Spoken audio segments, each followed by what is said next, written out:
es viernes. Bueno, hoy vamos a tratar dos temas. Le pido de favor a Marcelo, a la licenciada Olga, también a Alejandro, que nos acompañen, y está el subsecretario de Hacienda, Arturo Herrera. Vamos a comentarles sobre dos asuntos. Uno, el que se logró un acuerdo para reducir las comisiones en Afores, y esto es una muy buena noticia. Así es, ¿verdad? Y ahora va a explicarlo Arturo sobre los fondos de pensiones. Y también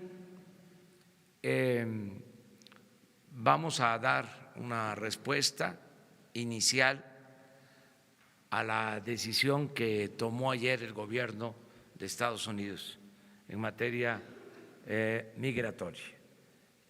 Esto lo va a hacer el secretario de Relaciones Exteriores, Marcelo Ebrard. En este segundo caso es, como ustedes han escuchado, una postura, vamos a decir, provisional, transitoria, para tener todos los elementos y fijar una postura definitiva el lunes próximo. Esto lo va a explicar Marcelo Ebrard. En este caso, adelanto que nosotros deseamos mantener una relación de entendimiento y amistad con el gobierno de Estados Unidos y al mismo tiempo defender los principios de la política exterior de México. Esto es ser defensores de derechos humanos y de buscar en todo momento la protección a los migrantes. Este es el marco en que vamos a atender este asunto. Entonces empezamos con el informe de Arturo Herrera sobre las Afores.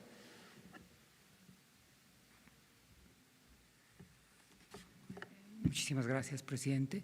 Efectivamente, lo que queremos compartir con ustedes es un logro muy importante. Por primera vez en la historia, desde que el sistema de Afores existe, las comisiones bajaron del 1%. Son 3 puntos base y, aunque eso parece poco, representan 10,000 millones de pesos adicionales para los ahorros de los trabajadores. Quisiera dar un poquito de contexto, porque el reto de las pensiones, y así nos lo ha instruido el presidente, es uno de los más importantes para esta administración. La gente que tiene acceso a un tipo de pensión u otro están divididos en dos grupos. El 60% de la población nunca trabajó en el sector formal y hacia ellos están dirigidos el programa de adultos mayores. Atiende la mayor parte de la población que nunca tuvieron acceso a un servicio de seguridad social formal. El 40% cotiza a través de los sistemas de ahorro individual y, sin embargo, para que ese porcentaje de la población pueda acceder a un retiro digno, se necesita que los montos que se administran con sus recursos tengan mayor rendimiento. Así es que esto es en realidad una muy buena noticia y se pone en una trayectoria de una baja de comisiones que empezó cuando inició el sistema de Afores en 180 puntos base. Así es que se ha logrado reducir ya 83 puntos base y por primera vez hay este aumento. Quisiera enfatizar de manera muy clara dos cosas. La primera es que esto fue hecho en alianza con todos los sistemas de Afores. Por ahí nos estaban acompañando el director del Pensioniste, el director de Enrique Solórzano, el director de Sura, Eduardo Parra, el director de Azteca y Mauricio Alarcón, el director de Copper. Hay un tema adicional que quisiera compartir por la importancia de las Afores. Las Afores en su conjunto manejan 3.3 billones de pesos, es el 15% del PIB. Gran parte de la inversión que se está realizando, tanto el sector público como el sector privado, es financiado a través del sistema de las Afores. Es un sistema que tenemos todos que consolidar, es un sistema que tenemos que fortalecer, un sistema donde los trabajadores del sector privado vamos a incentivar para que se afilen, pero también los trabajadores del sector público. Y como ustedes saben, desde el 1 de diciembre muchos nos hemos reincorporado al servicio público. Hay en particular un ciudadano que se reincorporó del 1 de diciembre al servicio público y lo vamos a invitar a reafiliarlo al Pensioniste ahora mismo. Hay una colega aquí del Pensioniste que iba a pasar para que puedan hacerle.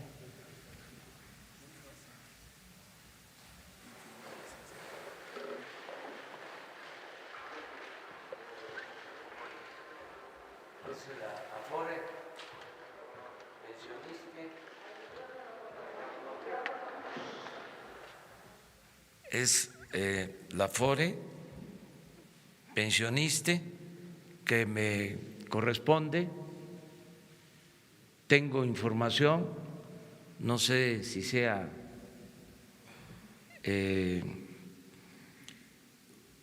cierta, de que son muy buenos los rendimientos de esta Afore. ¿Así es? Responsable a ella, si no. Es correcto, señor presidente. Pensioniste es quien tiene… A ver, explícalo. Buenos días a todos. Efectivamente, Pensioniste es la Afore que tiene la más baja comisión ante todo el mercado. Aparte que es una Afore que no tiene fines de lucro y todo lo que se recaba, bueno, se entrega a todos los trabajadores en aportaciones voluntarias y lo puede retirar cada año. El señor presidente ya quedó registrado. Lo único que necesitaríamos sería su firma, que nos las pudiera plasmar aquí, por favor.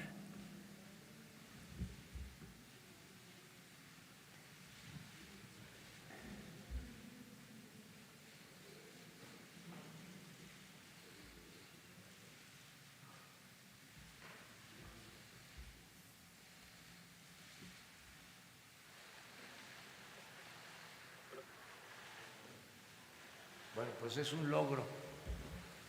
un logro la disminución en comisiones, esto para beneficio de los trabajadores y reiteramos el compromiso de cuidar los fondos de los trabajadores. Ante cualquier circunstancia vamos a proteger los ahorros, los fondos de los trabajadores. Terminamos con este tema y vamos a abordar. Muchas gracias. Felicidades. Muchísimas gracias. Buenas tardes. Gracias, señor presidente. Vamos a abordar, si les parece, el segundo asunto de esta mañana, que tiene que ver con la política migratoria. Entonces, le pedimos a Marcelo que nos explique. Con su permiso, señor presidente, buenos días, señor subsecretario. El día de ayer nos fue notificado por parte del gobierno de los Estados Unidos que van a implementar la sección 235 B2C de su Ley de Inmigración y Nacionalidad. He visto en varios medios y a lo largo del día de ayer, como resultado de esto, que se habla de un acuerdo como tercer estado seguro por parte de México. Yo quisiera hacer solo una muy breve aclaración, porque ahora en la reunión de gabinete también lo hicimos, que no es el caso. Cuando hay un tercer país seguro, es un tratado entre dos países, como por ejemplo Estados Unidos y Canadá. En este caso estamos hablando de una medida implementada por Estados Unidos de conformidad a su ley. Nosotros lo que tenemos que hacer es reaccionar frente a esa resolución propia de la esfera y jurisdicción de los Estados Unidos. En este caso no se plantea la firma de un tratado o de un acuerdo en donde México acepte ser tercer estado seguro. El día de ayer dimos a conocer una posición con razones humanitarias, porque en síntesis lo que México puede hacer, ¿qué es? México tendrá que definir si las personas que hoy están en territorio mexicano, que pasan a territorio norteamericano, tienen una entrevista en Estados Unidos. Si esas personas Estados Unidos las devuelve a México en lo que atienden su citatorio ante juez migratorio, México tendrá que resolver si a esas personas las deporta o las acepta. Porque no es un tratado. En un tratado nosotros diríamos no aceptamos ese tratado. Como saben perfectamente bien que México no aceptaría ese tratado, porque se los hemos dicho en muchas ocasiones, entonces lo que tenemos que resolver es si aceptamos o deportamos a esas personas que están hoy en día en territorio mexicano. Su inmensa mayoría son centroamericanos, no solo en Tijuana, sino en otros puntos de la frontera, y que, como ustedes saben, todos los días hacen una fila, hay una secuencia en la fila, las autoridades norteamericanas lo reciben conforme a ese listado y las autoridades norteamericanas resuelven si los aceptan o no los aceptan, luego los ingresan a un shelter y luego finalmente van ante un juez migratorio. En el caso de un tercer país seguro, todo el trámite de asilo que acabo de describir se hace en otro país. Es decir, el tercer país seguro significaría que firmamos un tratado y que todo el procedimiento de asilo se haría en México. Entonces, ni hemos firmado un tratado, ni lo vamos a hacer, ni se va a hacer todo el procedimiento de asilo en México. Lo que ayer se dio a conocer es una postura, decía yo, por razones humanitarias, porque no es la posición de México deportar a esas personas. Si así lo fuere, pues entonces todos los centroamericanos que están en la frontera habrían sido ya deportados. Nos ha pedido el señor presidente, porque esta es una primera posición, que el día lunes trabajemos tanto la Secretaría de Relaciones Exteriores como desde luego la Secretaría de Gobernación, el Instituto Nacional de Migración y las autoridades correspondientes para dar a conocer en detalle la postura que México va a adoptar en función de esta aplicación y con las consideraciones humanitarias y de derecho que corresponden.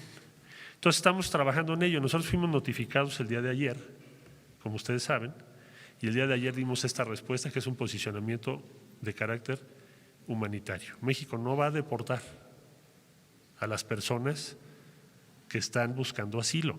Eso iría en contra de la tradición mexicana en favor del derecho de asilo. Iría en contra de los derechos humanos de los migrantes. Y desde luego que no lo vamos a hacer.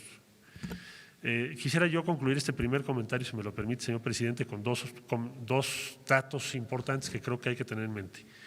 México no solo ha promovido, sino acaba de suscribir y se logró la aprobación el día miércoles del Pacto por una Migración Regular, Ordenada y Segura.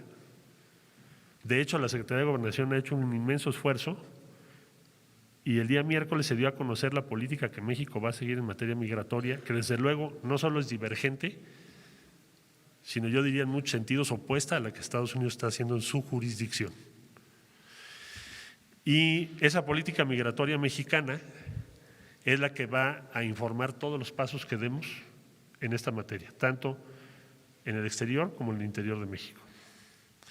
Segunda cuestión que quisiera yo plantear también es que el día de ayer se obtuvo una votación histórica en la Organización de Naciones Unidas en materia de protección de derechos humanos de nuestros nacionales en los Estados Unidos, por el caso Avena, que muchos de ustedes seguro ya están familiarizados, y se logró una aprobación de la resolución que México propuso por 69 votos contra 66 abstenciones y 4 votos en contra.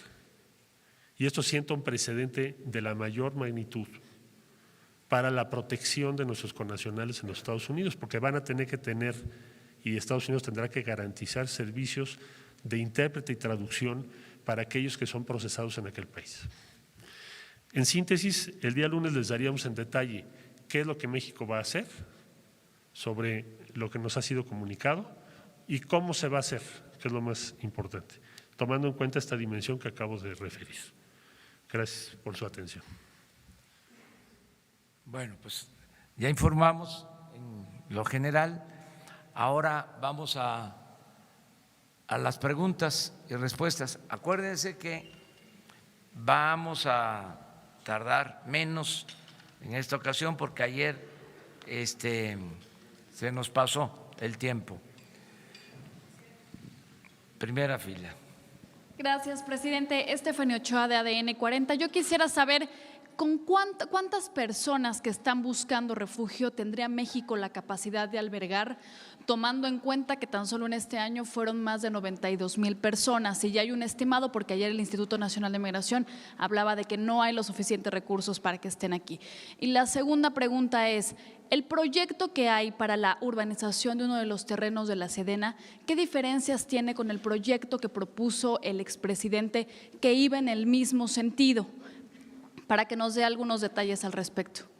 Bueno, acerca del segundo tema, ayer analizamos esta propuesta. Es distinto porque tengo entendido que lo que se buscaba en el gobierno anterior era vender el terreno. Se hizo incluso un avalúo y se consideró que tenía un valor de 20,000 millones de pesos.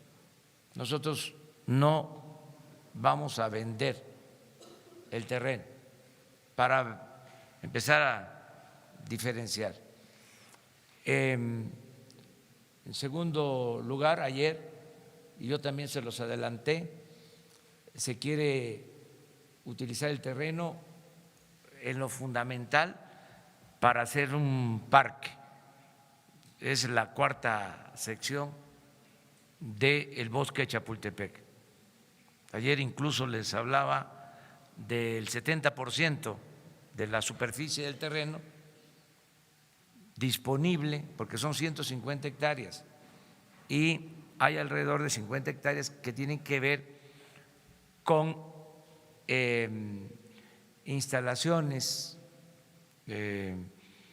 edificios de carácter histórico, porque esta fábrica de armamento se inició en el siglo XIX, es toda la historia de la fábrica de armas del ejército, desde el presidente Juárez, el presidente Lerdo, luego en el gobierno de Porfirio Díaz, en fin, se ha mantenido siempre esta instalación y hay edificios históricos. Eso no se puede tocar.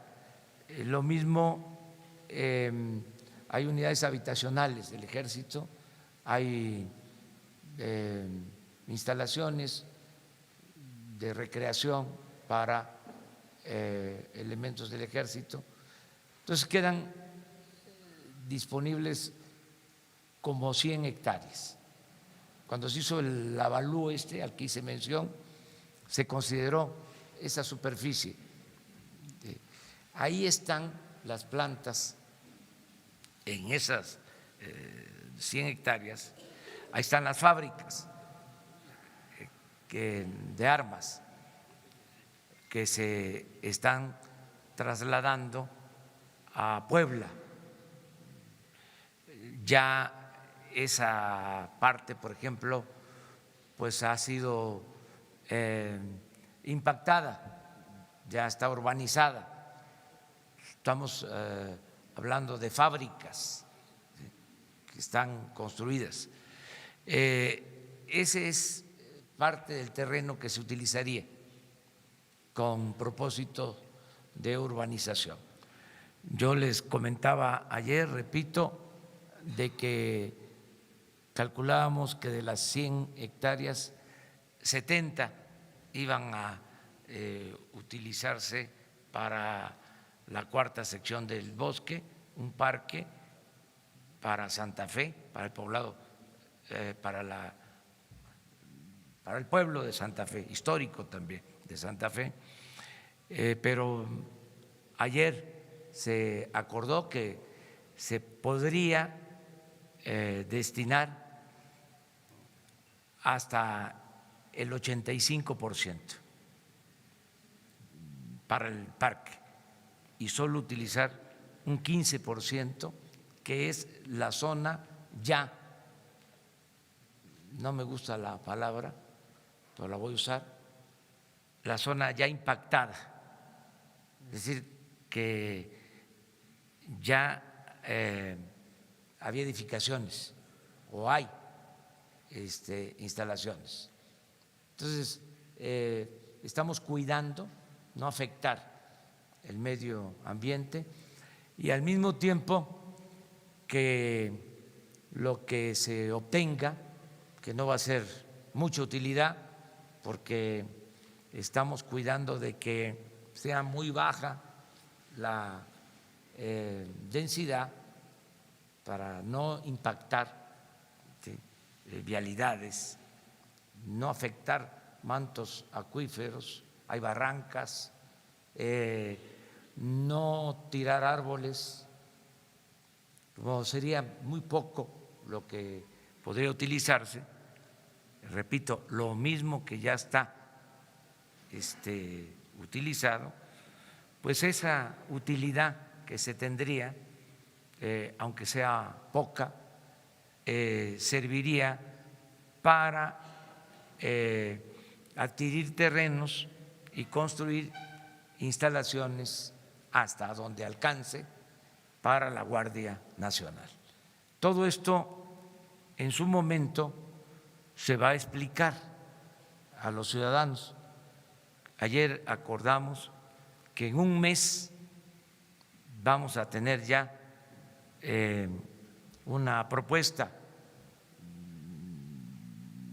más definida sobre este tema. Me estoy tardando en explicarlo porque me importa mucho este asunto y en un mes les presentamos el proyecto. De todas maneras, de todas formas, va a haber consulta a los ciudadanos. ¿Quién va a decidir? La gente. Pero queremos tener completo el proyecto y explicar cuál sería el propósito de utilizar este espacio de la ciudad. Acerca de migrantes, hoy en la mañana se nos informó, siempre tenemos un informe sobre este tema, que en Tijuana se calcula que hay alrededor de 4,000 migrantes.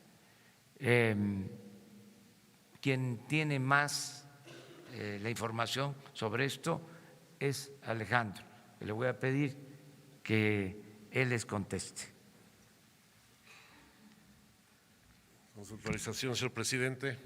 Bueno, efectivamente, como lo ha señalado el señor presidente, ha cambiado mucho la presencia de lo que fue la caravana de centroamericanos en la frontera norte, particularmente en Tijuana y en Mexicali, donde se han registrado diversos fenómenos.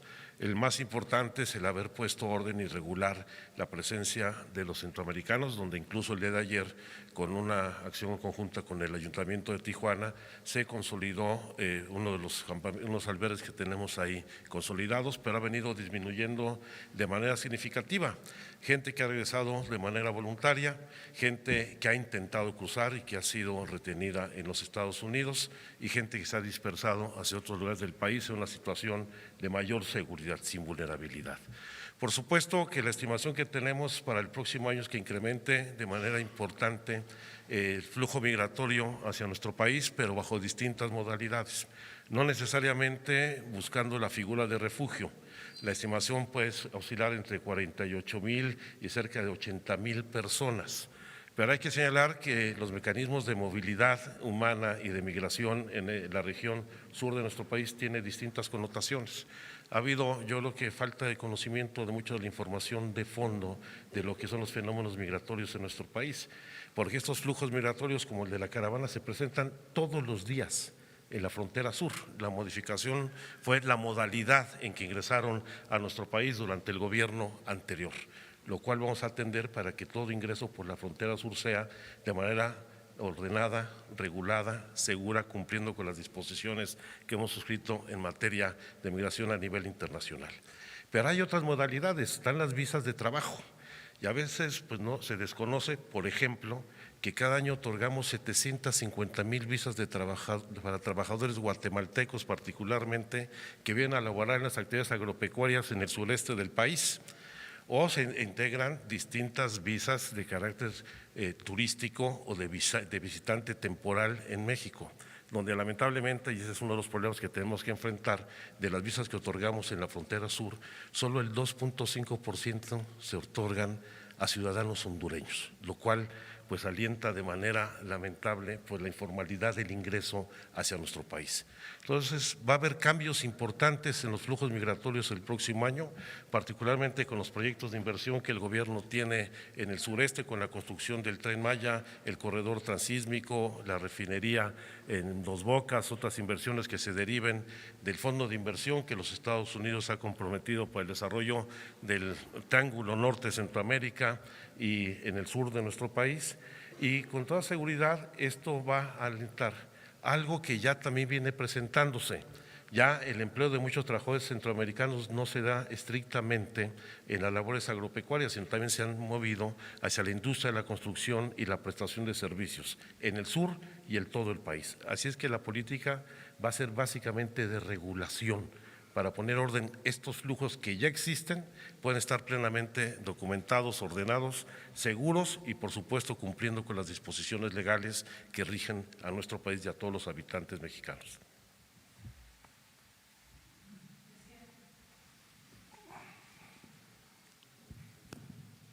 Buenos días, presidente. Shaila Rosagelde, sin embargo. Presidente, la nueva administración del Infonavit encontró contratos que se suscribieron en la administración pasada para contratar aviones y helicópteros de lujo para los directivos por un monto de casi 12 millones de pesos en los últimos 15 meses de Peña Nieto. Le quiero preguntar si esto entra en su idea de punto final, de si esto finiquita aquí o si podrían ejercerse acciones penales en este tema, ¿no? Son unos aviones pues bastante lujosos, ¿no? Una más, señor, usted dice que quiere combatir las causas de la migración. Hoy tenemos muchos desplazados a nivel nacional por la violencia, o sea, migración interna. Hace unos días en Veracruz nos enteramos de que fue asesinada una joven de 25 años, madre de un bebé de 3 años, porque fue secuestrada y su mamá, una empresaria tenía un negocio local, no pudo juntar el dinero del rescate. Le asesinaron a su hija y ella se dio a conocer en redes que le pide perdón a la hija por no haber podido conseguir el dinero para poder pagar por su vida. La jovencita pues fue asesinada lamentablemente.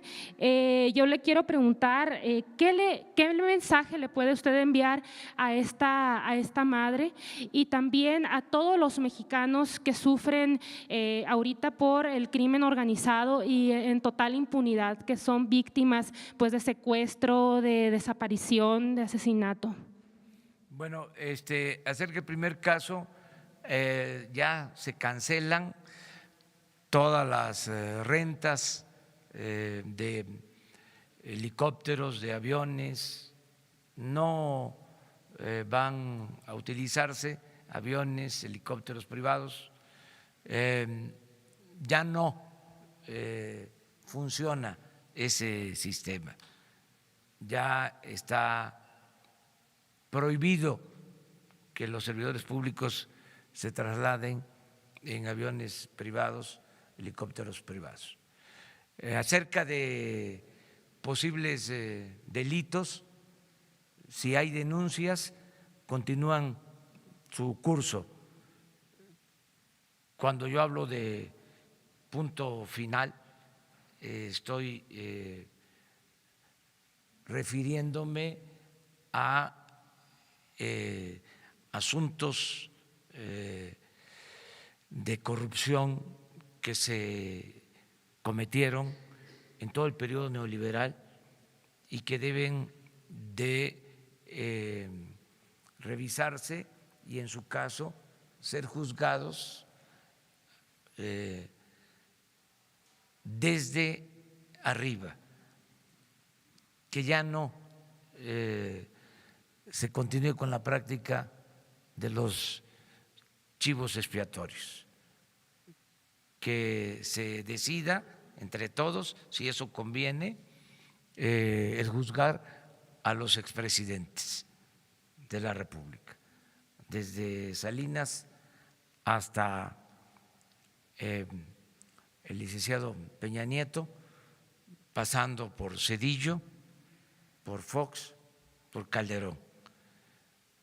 Mi opinión, que la di a conocer, que es pública, es que pensemos en este caso en un punto final y que miremos hacia adelante y que todos hagamos el compromiso de desterrar la corrupción en el país, de que no haya corrupción y que no haya impunidad, que iniciemos una etapa nueva.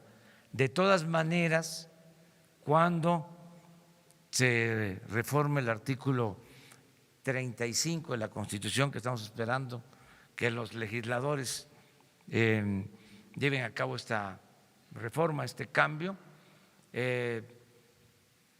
lo consultaríamos a los ciudadanos sobre este tema.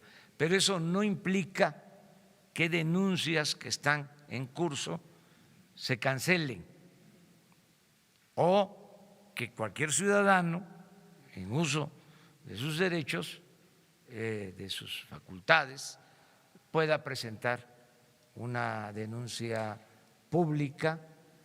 Además, es la opinión del titular de un poder, del Ejecutivo. El Poder Judicial es autónomo, es independiente, lo mismo el Legislativo. Y los ciudadanos somos libres, cada quien. Eso es lo que yo aclaro. ¿Qué le digo a las personas que son víctimas de la violencia? Que estoy trabajando todos los días, entregando todo lo que tengo de imaginación, de experiencia, todo mi esfuerzo para enfrentar el grave problema de la inseguridad y de la violencia que se padece. Y que yo espero que tengamos pronto buenos resultados para pacificar al país.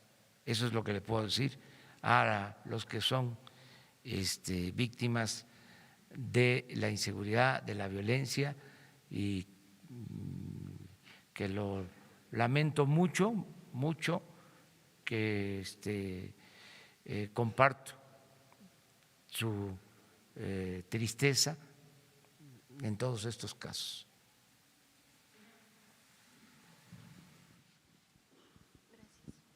Buenos días, presidente. Janet López Ponce de Milenio. Regresando al tema de los terrenos de Santa Fe, la jefa de gobierno, Claudia Sheinbaum, dice que ella ya le planteó claramente a su equipo que no está del todo de acuerdo con este proyecto porque se generarían problemas en el sistema de agua y también en el tráfico en esa zona. Si hay realmente alguna manera de corregir estos errores que alerta la jefatura de gobierno y que por ello años atrás no se autorizó a la pasada administración. También si nos puede platicar qué avances hubo en la otra reunión que tuvo también ayer en el tema del aeropuerto y de Santa Lucía. Vimos que ya le presentaron algunos planos de qué son, presidente, con qué obras podrían ya comenzar. Y en un último tema, ayer se dieron a conocer algunos videos de empleados del SAT que están siendo despedidos, que son empleados de base de los más bajos salarios, contrario a la promesa que usted había dado de no despedir a trabajadores de base. Incluso fueron por ahí encerrados para que ya no entraran a las instalaciones. Si usted está enterado de esto, ¿por qué se están despidiendo casi a 100 empleados de base del SAT y sobre todo pues en estas condiciones de esta manera? Gracias. Bueno, en la reunión de ayer estuvo la jefa de gobierno de la ciudad, en la reunión para la posible utilización de los terrenos de la fábrica de armas. Ella participó y no haríamos nada sin el consentimiento del gobierno de la ciudad. Lo segundo, del aeropuerto. Se presentó ayer ya el proyecto de la construcción de las pistas en Santa Lucía, que les digo que vamos a cumplir el compromiso. En 3 años vamos a contar con 3 pistas en Santa Lucía, más 2 del aeropuerto de la Ciudad de México. Tendríamos 5 pistas en 3 años. Fíjense lo importante. Con la construcción del aeropuerto en el lago de Texcoco se iban a cerrar 2 aeropuertos. Se iban a tener 2 pistas hasta el 2024, 2. Y se iba a cerrar el aeropuerto actual y el aeropuerto de Santa Lucía. Ahora, en 3 años, vamos a contar con 5 pistas. Pero les adelanto, además, de que nos vamos a ahorrar cuando menos 100,000 millones de pesos.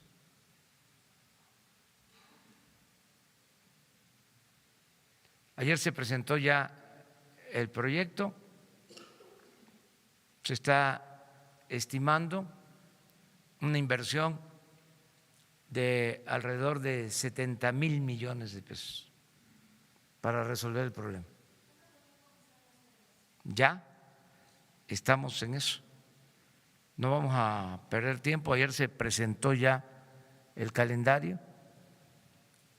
de construcción de obras, a más tardar en enero.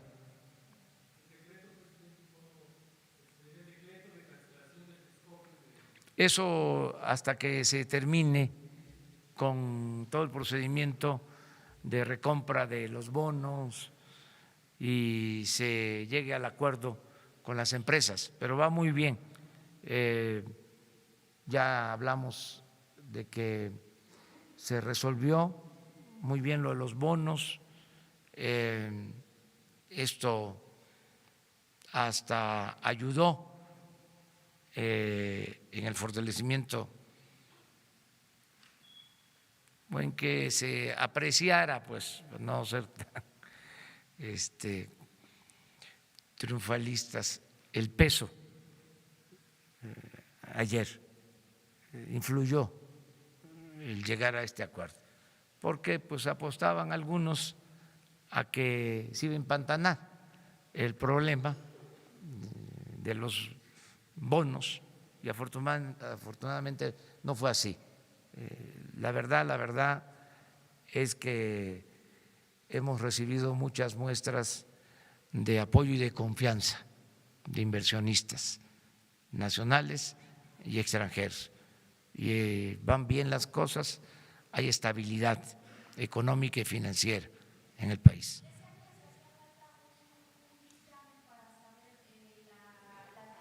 Sí, nada más se está esperando en 2 meses sobre la colocación de las pistas para lo que tiene que ver con el manejo del espacio aéreo. Es lo único. Lo voy a revisar. Se están respetando los derechos de los trabajadores de base, de los trabajadores sindicalizados.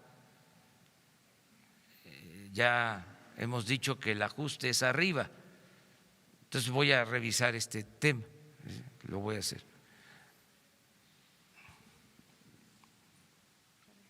Vamos corridos así. Hola, ¿qué tal? Buen día. Son varias preguntas. Ha dicho el subsecretario de Gobernación que se van a tomar medidas en el territorio sur, en la frontera sur, una frontera porosa que se puede pasar muy fácilmente hasta en bicitaxi. ¿Cuáles van a ser esas medidas de seguridad que se van a tomar por fin en la frontera sur de nuestro territorio ahora con el pronóstico del incremento de los flujos migratorios?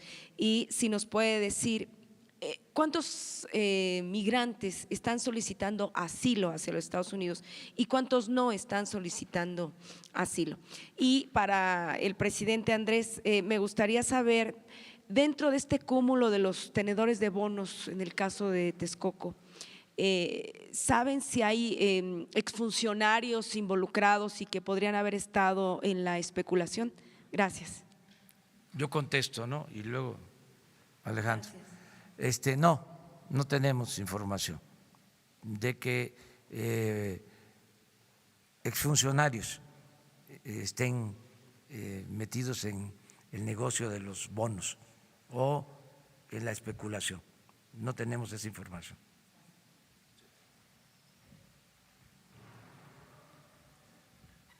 Ya lo dije con precisión y se señaló en la conferencia de prensa del día de antier. Nosotros vamos a establecer que los flujos migratorios en la frontera sur cumplan con los requisitos de ingreso regular, ordenado y seguro.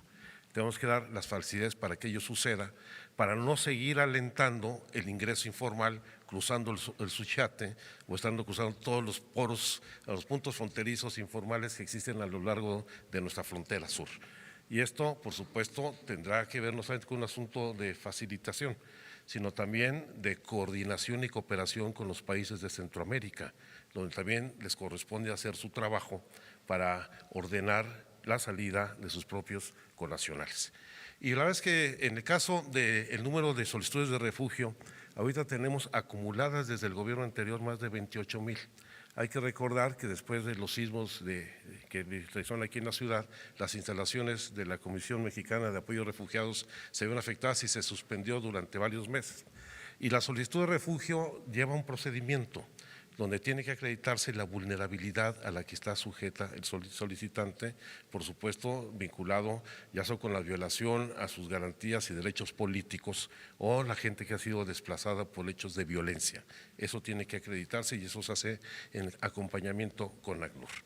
Y cuando yo digo que va a haber un incremento de los flujos migratorios es porque es un fenómeno que se está viviendo en todo el mundo y sin embargo nuestro país tiene una connotación muy especial. Somos de los países de más bajo nivel de migrantes residentes en nuestro país. Hay países que tienen hasta el 40% de su población en su territorio nacional como migrantes. México tiene menos del 1%. Es es decir, menos del 1% de la población que reside en nuestro territorio es extranjera y para sorpresa de todos, el 80% de esos migrantes son de origen norteamericano.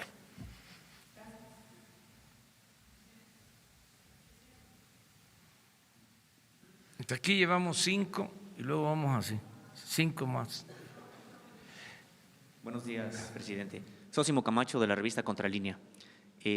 Quisiera saber si hay algún acuerdo, hoja de entendimiento o convenio heredado de la administración anterior en materia de migración, porque se sostuvieron diálogos, reuniones a lo largo del año. En agosto pasado incluso se celebraron algunos documentos de los cuales no se hicieron públicos y no sabemos qué es lo que contienen o si es que están vigentes en materia de migración, y Estados Unidos estaba presionando precisamente para que México fuera tercer país seguro.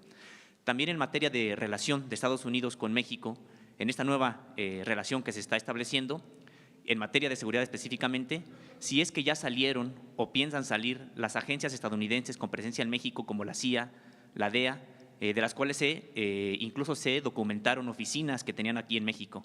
Y finalmente están por cumplirse 25 años del alzamiento indígena zapatista, y quisiera saber si es que su gobierno tiene la intención de cumplir los acuerdos de San Andrés y reformar el artículo 27 de la Constitución para quedar antes de la reforma salinista. Gracias. Bueno, acerca de esto último, hoy precisamente en Oaxaca damos a conocer la política del gobierno en apoyo a los pueblos indígenas de México. Hoy vamos a tratar este tema en Oaxaca, la política nacional. Y acerca de si hay convenios, acuerdos en lo migratorio, creo que… Con su permiso, señor presidente. Brevemente, que estamos nosotros revisando todas las… hay muchos tipos de instrumentos jurídicos, son desde notas diplomáticas, memorándums de entendimientos, en fin, relativos a la relación con los Estados Unidos. Hasta este momento no hemos encontrado ningún documento que sea secreto que nos obligue a tomar decisiones en materia migratoria o en alguna otra materia. Y por otro lado tenemos la instrucción, señor presidente, de revisar todos los acuerdos con Estados Unidos que tienen que ver con muy diferentes agencias. Y eso es lo que ya estamos haciendo. Ya que lo terminemos, pues ya podremos presentar un diagnóstico, que ahorita sería muy pronto para dártelo, apenas llevamos unas semanas. Gracias.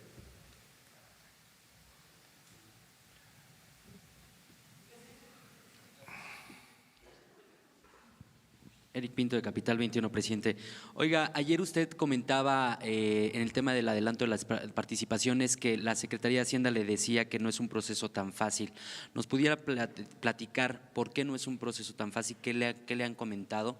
Y preguntarle si ya algún gobernador de alguna entidad le ha propuesto o le ha hecho llegar la solicitud formal de adelanto de participaciones por estos problemas que tienen de pagos a trabajadores. Gracias. Sí.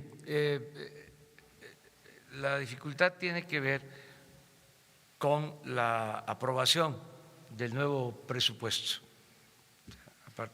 que empieza a ejercerse el día 1 de enero. Entonces, lo que puede disponerse es lo que se tiene de ahorros o de presupuesto que no se ha ejercido de este año.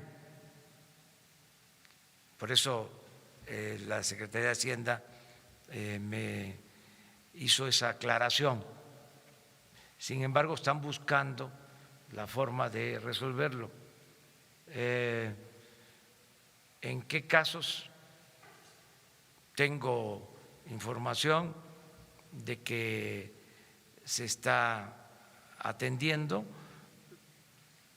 Me tocó pedirle al secretario de Hacienda que se atendiera el caso de Nayarit. Lo mismo en el caso de Tabasco, de los que recuerdo, y así en otros casos. ¿La otra pregunta? Sí. ¿Tú no quieres?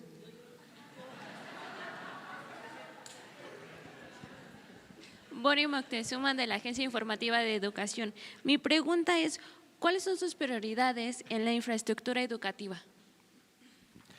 En materia educativa, pues las prioridades es que todos puedan estudiar, es que se garantice el derecho a la educación, que haya cobertura plena, total. ¿Qué significa esto? Que los que están en edad de estudiar puedan estar en la escuela. Esto se logra en el nivel básico, prácticamente al 100%. No así en el nivel medio superior ni en el nivel superior. Entonces, lo que queremos es cobertura completa. Eso es un propósito. Y que este derecho al estudio se garantice sin importar las condiciones económicas o sociales de los padres de familia. Es decir, que los más pobres puedan estudiar, tengan posibilidad de estudiar. Para eso es el que se estén ampliando los espacios, que se esté proponiendo que haya más escuelas preparatorias, más universidades públicas y las becas para que se disminuya la deserción escolar, porque hay muchos que se inscriben y no pueden terminar por falta de recursos económicos. Ese es un objetivo. Y el otro gran objetivo es el mejorar la calidad de la enseñanza. Son los dos objetivos.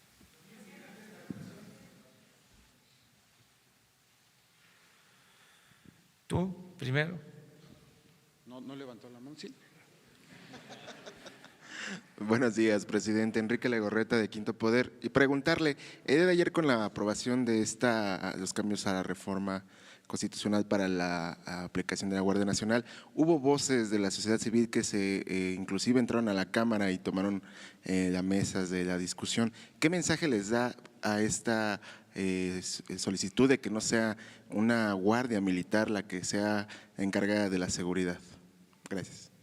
Pues que somos respetuosos de los derechos humanos y que no vamos a apostar solo al uso de la fuerza, que para garantizar la paz y la tranquilidad lo que estamos haciendo es impulsando el desarrollo económico y social, que en eso consiste el 80% de la estrategia de seguridad. El que haya trabajo, que mejoren los salarios, que haya bienestar, que se atienda a los jóvenes, primero, y que en lo policíaco cuidar los derechos humanos, no masacrar a la población, no van a haber masacres como sucedió desgraciadamente en el viejo régimen, y muchos, con todo respeto, de los que ahora se oponen a que exista la Guardia Nacional, se quedaron callados, nunca denunciaron las masacres que se cometían. Entonces, que tengan confianza que yo nunca voy a dar la orden de que se reprima al pueblo, que estamos planteando que exista la Guardia Nacional porque queremos garantizar la paz, la tranquilidad, que no haya violencia, conseguir la paz. Y estamos utilizando los elementos que tenemos, la experiencia del Ejército como institución encargada de la seguridad interior, de la seguridad nacional, y ahora les estamos pidiendo que nos ayuden para garantizar la seguridad pública. Lo mismo a la Marina y a la Policía Federal, y unirnos todos, trabajar de manera coordinada. Para eso es la Guardia Nacional, y proteger a los ciudadanos, porque aunque parezca increíble, el gobierno federal no protegía a los ciudadanos, no había en los hechos, en la práctica, una política de seguridad pública por parte del gobierno federal. Tan no había que el gobierno federal, de acuerdo a la Constitución o con apego a lo que establece la Constitución, solo podía disponer de 20,000 efectivos para todo el país. Entonces, queremos resolver esto. De todas formas, somos respetuosos del derecho a disentir, de las protestas. No podemos estar aspirando a que todos pensemos igual o de la misma manera. La democracia es pluralidad y es debate y confrontación de ideas y de puntos de vista. Pero sí explicar que no es el propósito, como a veces se piensa, ¿no?, de militarizar, avasallar, imponer la fuerza como forma de gobierno. No, la cuarta transformación de la vida pública del país tiene como criterio, entre otros, el que la paz y la tranquilidad son frutos de la justicia. Entonces, eso debe de quedar claro.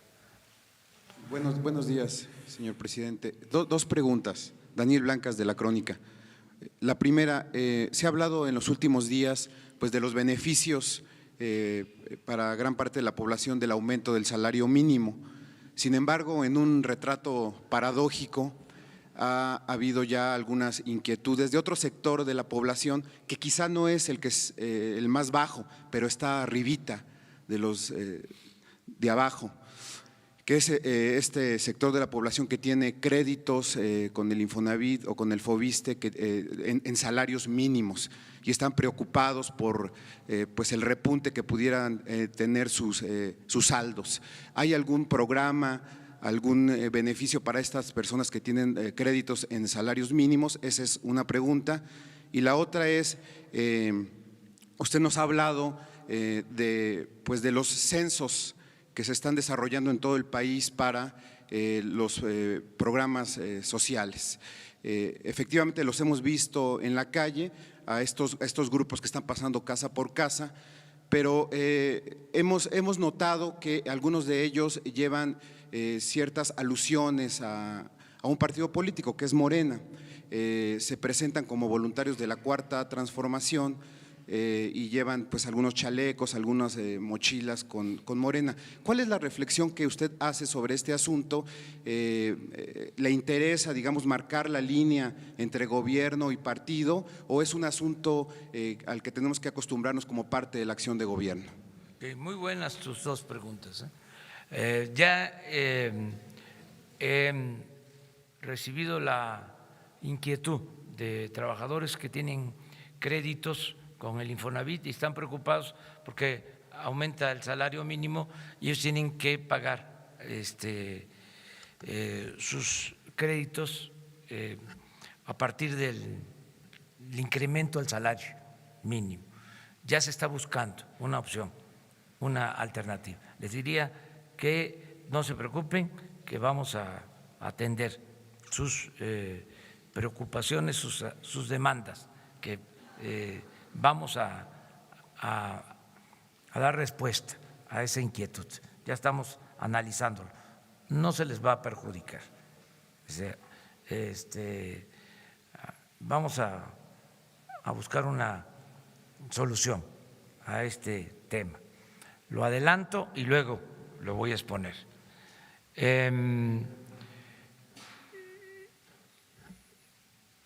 Sí, como tú mismo lo señalas, ¿no? O sea, son casos excepcionales y hay que atenderlos, todos. ¿Sí? Pero en general fue histórico lo del aumento al salario mínimo. Nunca se había visto. Ya ustedes tienen la información, en los 36 años del periodo neoliberal, nunca, jamás se había dado un aumento al salario mínimo como ahora, porque siempre se dice, a ver, ¿y la cuarta transformación? ¿En qué consiste? Pues allá hay una prueba, ¿sí? En eso consiste. Y puedo dar 10 pruebas más de cambio en pocos días y vienen más cambios. O sea, entonces, vamos a atender estos reclamos, estas demandas, estas preocupaciones que son justas, pero en general fue muy buena la medida que se tomó. Lo segundo, no vamos a mezclar partido con gobierno. Si un partido se apoya en el gobierno o el gobierno apoya a un partido, va a cometer falta. Incluso va a estar penado, va a ser delito grave el que utilice fondos o se apoye en el gobierno para favorecer a un partido. Y delito grave es cárcel sin derecho a fianza. Estoy esperando no solo el poder contar con el nuevo fiscal general, me interesa muchísimo el que podamos tener ya el nuevo fiscal anticorrupción y el fiscal electoral. En el caso del fiscal electoral, esta va a ser su tarea, el cuidar que no se utilicen los recursos del gobierno para favorecer a ningún partido. Voy a ver lo que planteas. Yo sé que están llevando a cabo los censos, pero que no es Morena. Sin embargo, si fuese Morena, estarían cometiendo un delito y se va a proceder. O sea, se acaba el partido de Estado, se acaba el partido de gobierno. Eso ya no va a existir, como no va a existir lo de los sindicatos de estados. sindicatos de gobierno. O sea, son cosas distintas completamente. Terminamos. Te toca a ti. No, si quiere. Hola, gracias. Soy Dana Salomón de Reuters y solamente algunas cosas de seguimiento sobre migración. Ya hay muchos casos pendientes en Estados Unidos de solicitudes de asilo y no solamente de América Central. Esta medida de Estados Unidos va a ser retroactiva y va a aplicar a toda esa gente también. También, ¿qué hará México para garantizar la seguridad de gente vulnerable que están pidiendo asilo, especialmente después de los asesinatos en el fin pasado de los jóvenes hondureños en Tijuana? Y también esa acción de los Estados Unidos claramente beneficia a ellos, pero también pone muchísima responsabilidad sobre México. ¿Por qué ha decidido México hacer algo que Trump quisiera hacer en la política migratoria, especialmente después de toda su retórica negativa acerca de los migrantes? Y perdón, solamente también para regresar al aeropuerto en Santa Lucía, ¿tiene una fecha para empezar la construcción? Eso es todo, gracias. Bueno, lo último que preguntas, iniciamos ya en enero en Santa Lucía, es decir, el mes próximo. Ya tenemos, sí, la construcción inicia en Santa Lucía. Estamos hablando de estudios, vamos a decir, ya maquinaria pesada trabajando en Santa Lucía.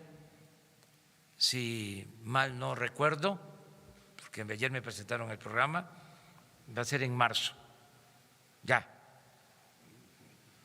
en pista, en la construcción de pistas. Incluye de inmediato la construcción de una nueva pista, incluye la construcción de la terminal y de la vía de comunicación del actual aeropuerto a Santa Lucía, como las tres grandes obras de todo el proyecto. Acerca de lo de migración, Marcelo Ebrard. Con su permiso, señor presidente. Bueno, el día de hoy voy a requerir a las autoridades norteamericanas que nos den muchos detalles, pero evidentemente recuerde usted que eso es en su jurisdicción y de acuerdo a las leyes norteamericanas. Porque usted me preguntaba en primer lugar qué va a pasar con las personas que están en Estados Unidos. Pues depende de cortes y autoridades norteamericanas, pero que yo sepa no pueden a alguien aplicarle retroactivamente una ley porque es un principio universal de derecho.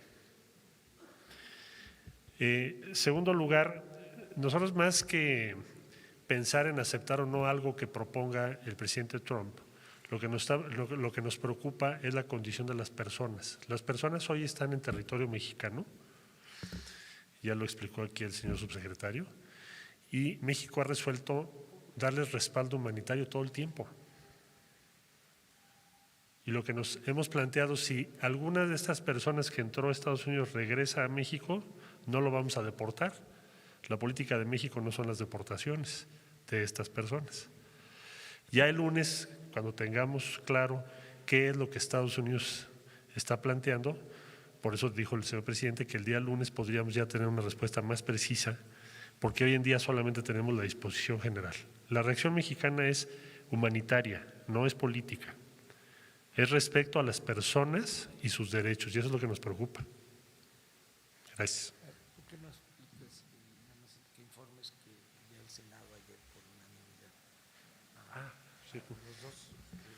Sí, informarles también que el día de ayer fueron ratificados por el Senado mexicano, tanto la embajadora mexicana en Washington, Marta Bárcena, por unanimidad, así como el doctor Juan Ramón de la Fuente, que será el representante permanente de México ante la Organización de las Naciones Unidas con sede en Nueva York, ambos por unanimidad, lo cual nos da mucho gusto porque es precisamente la representación tanto en los Estados Unidos de América como la Organización de las Naciones Unidas.